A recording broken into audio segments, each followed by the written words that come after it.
자, 오늘 마태복음 23장 13절 이하의 말씀은 굉장히 무서운 말씀이 됩니다. 우리가 크게 지도자 그러면 나라의 지도자 내지는 교회의 어떤 목회자 이렇게 말하는데, 조금 협의적인 의미로 말하면 우리 모두는 누군가를 또 지도하고 있어서 또 지도받고 있고 지도하고 있지요. 그래서 우리 모두 한 사람 한 사람에게 해당되는 말씀이라고 생각이 들어서 많이 무겁고 또 무섭고 또 여러 가지로 새롭게 결단하게 되는 귀한 말씀이 됩니다. 한 절 한 절 읽어가면서 은혜를 나누는 복된 시간 되길 바랍니다.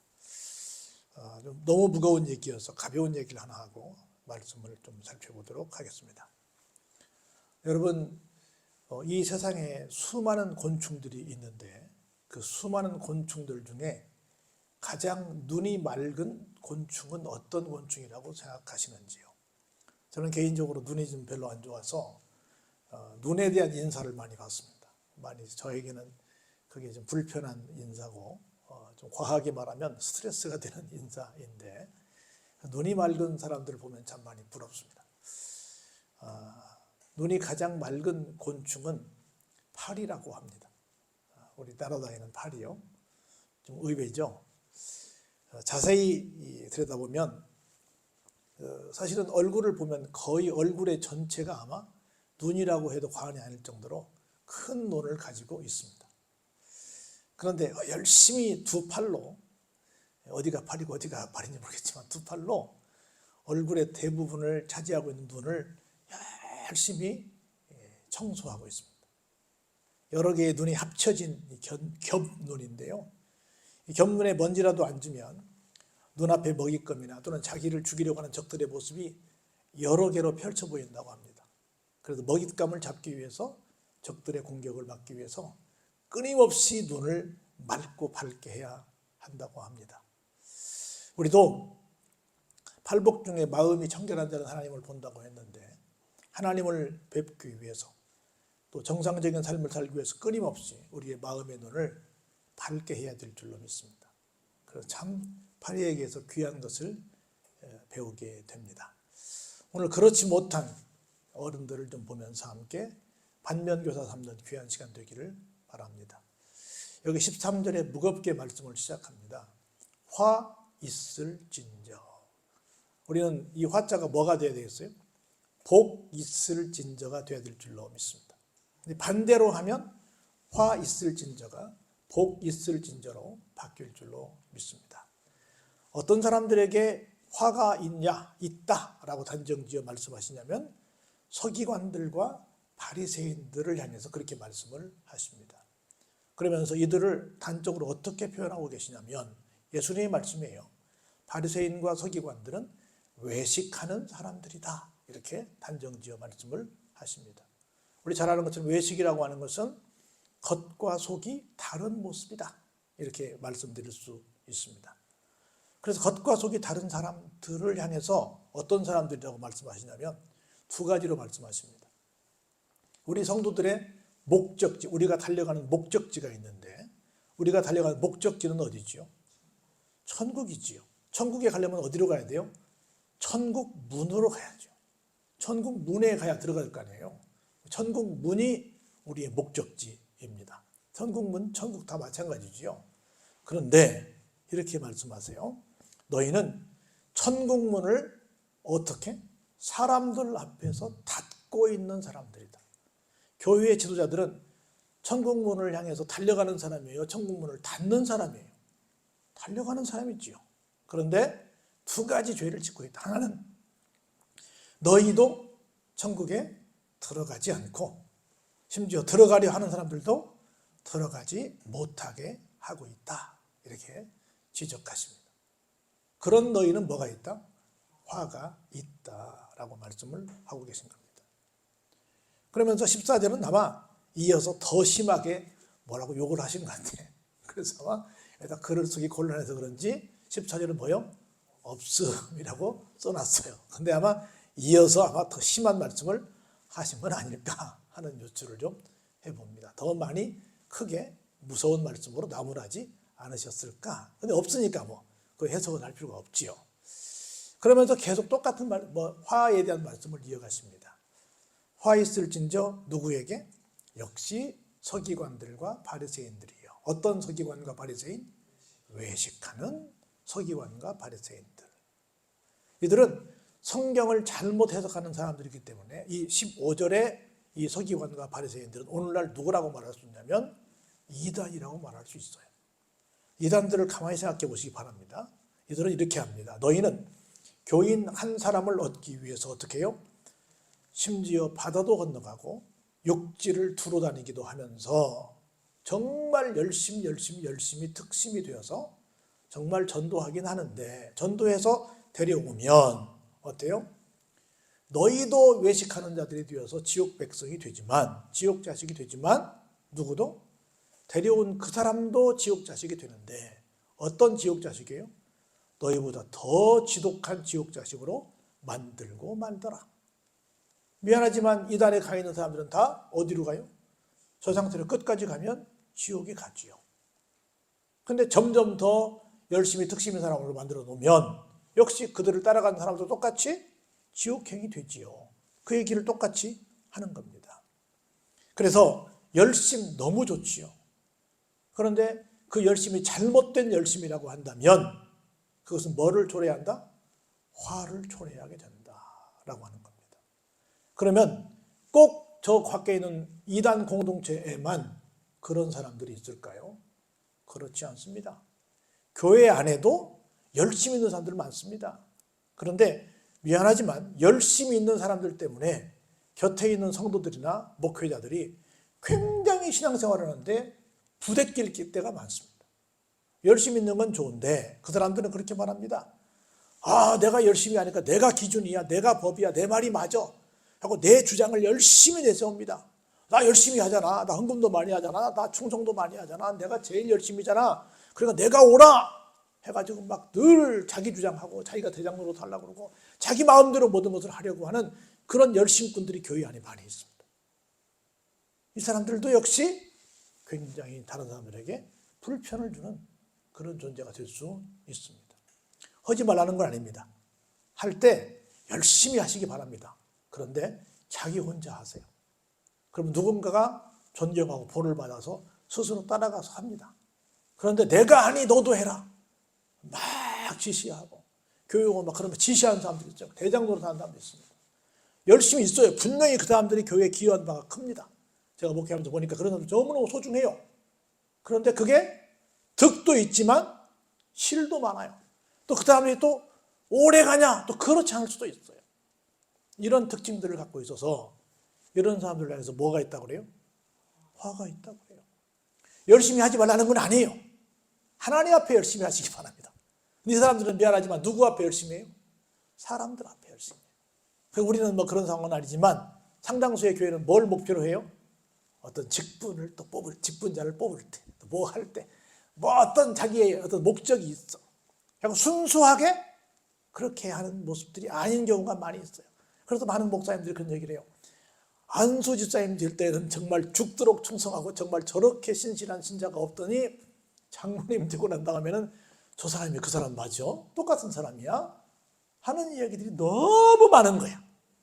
어떤 항전직 되더니 그 사람이 그런 사람이 지난번 그 사람 맞아? 하는 얘기들이 너무 많은 거예요. 여러분들도 들어봤을 거라고 봅니다. 열심히 해서 어떤 직분을 얻었어요. 근데 그 열심히, 하나님을 향한 열심이 혹시 아니진 않았을까 하는 의구심이 가는 일이 교회 안에 얼마든지 있다는 거지. 안 된다는 거죠. 이게 뭐예요?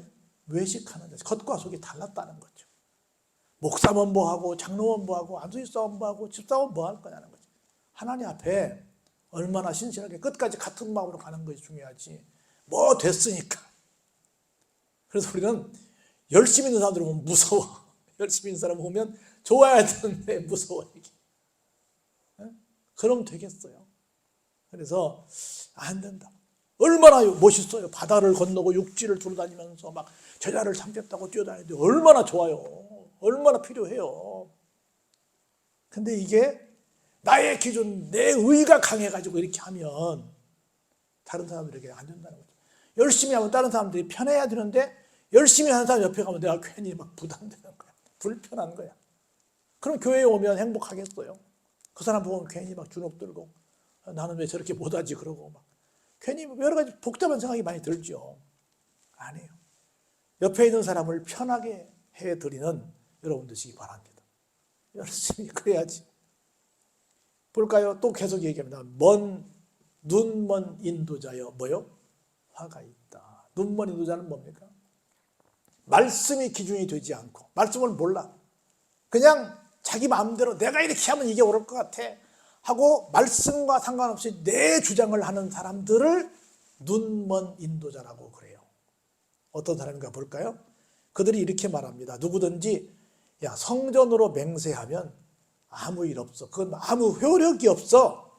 단지 무엇으로 하면 성전의 금으로 교회에 헌금 내면서 맹세해야 그것이 지켜진다. 이렇게 말합니다. 무슨 얘기예요? 어떻게 보면 야 그냥 하나님 앞에 기도만 하면 되니 와서 좀 뭐 헌금도 하고 뭐도 좀 하고 그래야지.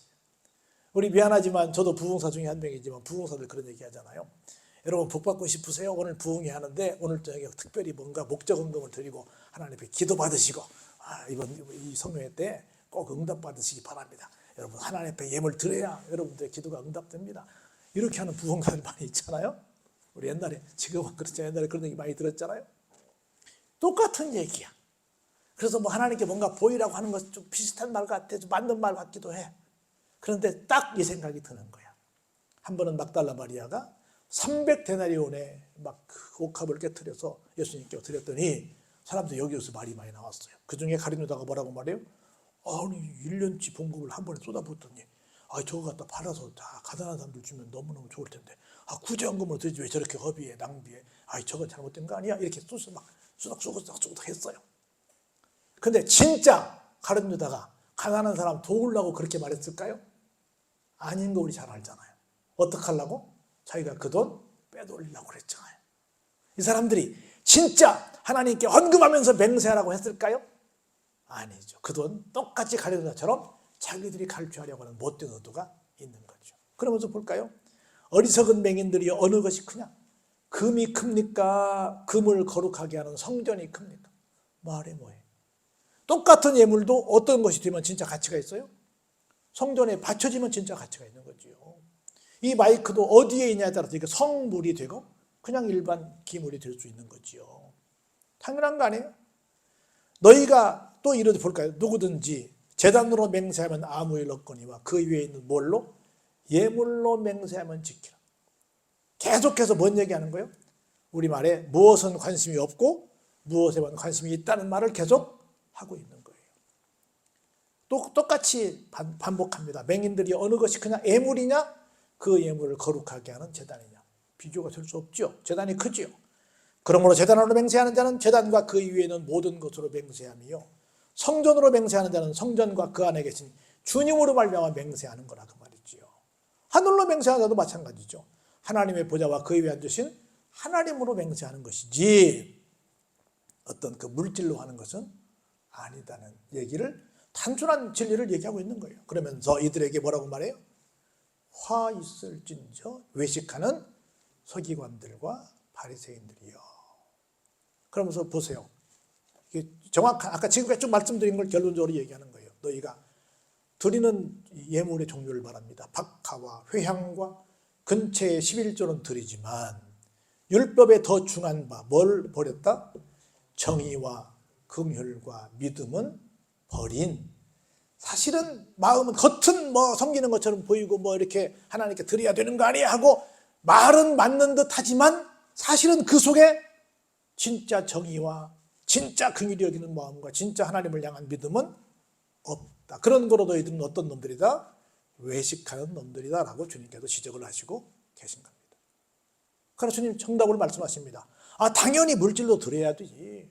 그런데 정의와 긍휼과 믿음이라고 하는 하나님께서 주신 말씀도 지켜야지 라고 말씀을 하십니다. 그러면서 볼까요? 이런 이스라엘의 문화를 하나 설명을 하세요.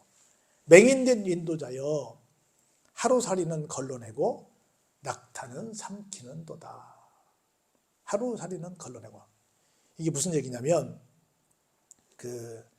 이 사람들은 우리는 이제 물을 음료로 주로 마시지만 이 사람들은 포도주가 이렇게 음료로 마시잖아요. 포도주 담그는 게 너무너무 중요해요. 그래서 포도주를 담글 때 우리도 굉장히 신경 쓰는데 우리도 된장, 간장, 고추장 담글 때 그 안에 팔이 안 들어가게 어떤 다른 날팔이 안 들어가게 조심하잖아요. 그것처럼 여기도 마찬가지로 곤충 들어가는 걸 굉장히 조심해요. 근데 거기에 막 이 팔이랄지 이런 것들이 막 자기 몸을 투신해 그거 딱 맛있으니까 들어가면 이게 상하게 하니까 그걸 못 들어가게 하는 거예요. 근데 보세요. 어떻게 해요? 하루살이는 어떻게 해요? 걸러내요. 못 들어가게 한다는 거야. 그런데 무엇은 삼켜요? 낙타는 삼켜. 사실은 이 가장 작은 것은 하루살이고 가장 큰 것은 낙타로 이스라엘 사람들이 이렇게 비교해서 설명을 해요. 근데 낙타 역시도 부정한 동물로 여겨. 그것도 먹으면 안 되는 거라. 근데 먹으면 안 된다는 것 중에서 작은 것은 그래야 뭐 먹지 말라는데 여기까지 안 먹어도 돼 하는 것은 어때요? 포기하고 그건 버려. 그리고 먹으면 안 된다는 것 중에 크고 먹음직스러운 건 어때요? 받아들여. 자기 마음대로 이것도 저것도 하지 말라고 그랬는데 이것은 하고 저것은 안 하는 그걸 아주 자기 이득에 따라서 움직이는 그 못된 마음을 파리는 곤충은 이 조그만 이것은 어때요? 하루살이는 받아들이고 약대는 안 받아들이는 참 이 기가 막히게 셈이 빠른 이 사람들의 그 어떤 상술 같은 그 믿음을 기가 막히게 비꼬고 있는 거예요. 그게 이들의 문화 쪽에서 오는 하루살이와 약대의 말을 하고 있는 겁니다. 그러면서 볼까요? 화 있을진저 외식하는 서기관들과 바리새인들이요 잔과 대접의 겉은 깨끗이 하되 그 안에는 어떻게 해요? 탐욕과 방탕으로 가득 채워 놓았구나. 겉은 기가 막힌 것 같아요. 여러분들 미안하지만 이단들이 꿈이 가지고 있는 그 어떤 성전 같은 데 보면 어때요? 있어 보이잖아요. 뭔가 막 기가 막히게 보여. 번뜩번뜩 하잖아요. 근데 그 속에는 다 뭐가 들었어요? 탐욕과 방탕으로 가득 찬 경우가 많이 있다는 거지요. 그래서 눈먼 바리새인이여 어떡하라고요? 너는 먼저 안을 깨끗이 하라. 그리하면 겉도 깨끗해진다. 화 있을진저 외식하는 서기관들과 바리새인들이여 심지어 어떻게 보았어요? 너희들은 겉은 기가 막히게 멋있는 이 공동묘지의 회칠한 무덤인데 겉은 아름답게 꽃도 갖다 놓고 아주 장식을 멋있게 해놨는데 그 안에는 뭐가 있어요? 죽은 사람의 뼈가 있고 모든 더러운 것이 가득하지요. 이와 같이 너희가 겉으로는 사람에게 옳게 보이되 안으로는 뭐요? 외식하는 것과 불법이 가득한 존재가 되어 있구나. 이런 사람들에게 뭐가 있다? 화가 있다. 이런 사람들 어떤 사람들이다? 자기도 천국문에 못 가고 자기와 함께하는 사람들도 천국문에 못 가게 하는 사람이다 라고 하는 겁니다. 얼마나 무서운 말씀이에요. 그래서 우리가 여기 있는 결론 중 하나예요. 뭘 계속 지적하셨어요? 외식하는 자요. 외식의 자리에 빠지지 않도록 헛된 열심에 빠지지 않도록 내가 기준이 되지 않도록 내가 알고 있는 어떤 성경 지식이 내가 알고 있는 어떤 신앙적인 어떤 지식이 경험이 다라고 주장하지 않도록 늘 정말 주의 깊게 살아가는 우리의 믿음의 모습이 있을 때 하나님 보시 합당한 믿음의 삶을 살아가게 될 줄로 믿습니다. 우리에게 이런 믿음이 있어서 우리 교인들을 불편하게 하지 않고 교인들을 편하게 하는 참된 열심의 성도들이 다 되시기를 주의 이름으로 축원합니다.